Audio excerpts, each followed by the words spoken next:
Sometimes your presentation needs more theming, or a basic pattern or color fill is just too bland and boring. You can actually take a custom picture you have and crop it to a particular shape to fit your design needs. We'll take a regular, ordinary photo and turn it into a really neat design element for our presentation. So the first thing I'm going to do is get into our slide master, because we're going to make this change across all our slides as part of a design element. So I'm going to go to View, Slide Master, and scroll all the way up because I want to get to the topmost slide. The next thing I'm going to do is insert a photo, and from there, we'll crop it to a shape. So I'm going to go to the Insert Ribbon toolbar, select a picture, and I'm going to browse my Assets folder and choose the green grass picture. I select it and choose Insert, and it's going to literally dump it in right in the middle of my slide, but that's okay. We can resize it later. The first thing we need to do is crop it to a shape. So I'm going to select Crop, except instead of just choosing the regular old crop, I'm going to select Crop to Shape, and now I can choose any shape I want. Now, I'm looking for something that'll be a nice design element for a slide, so I'm going to choose this sun.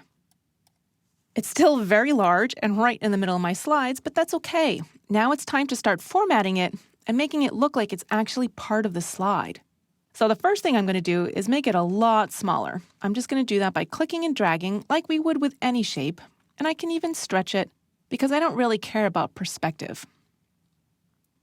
I'm going to shape it some more, and I'm going to get it to a size where I can line it up nicely with this line under here, just so it looks very deliberate. I want it to look like this was an intentional design element in my slide. I'm going to use my arrow keys and nudge it over a little bit. I think that's good.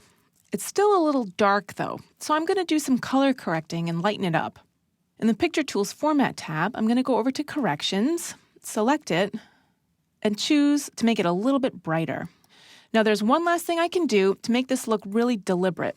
I can add a perspective shadow on it. So I'm going to go over to Picture Effects, Shadow, and select a perspective shadow.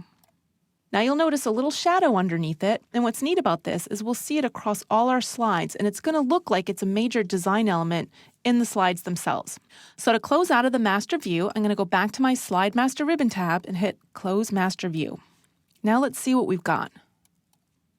So here's our design element, and it's across all our slides, and it looks like a natural progression of the slides themselves. The really neat thing is if I choose a slide with a background, the perspective shadow even shows through because we edited the slide master itself. So now you have a watermark on all your slides, and it's a custom picture. It started out as a really boring picture, and we turned it into something beautiful.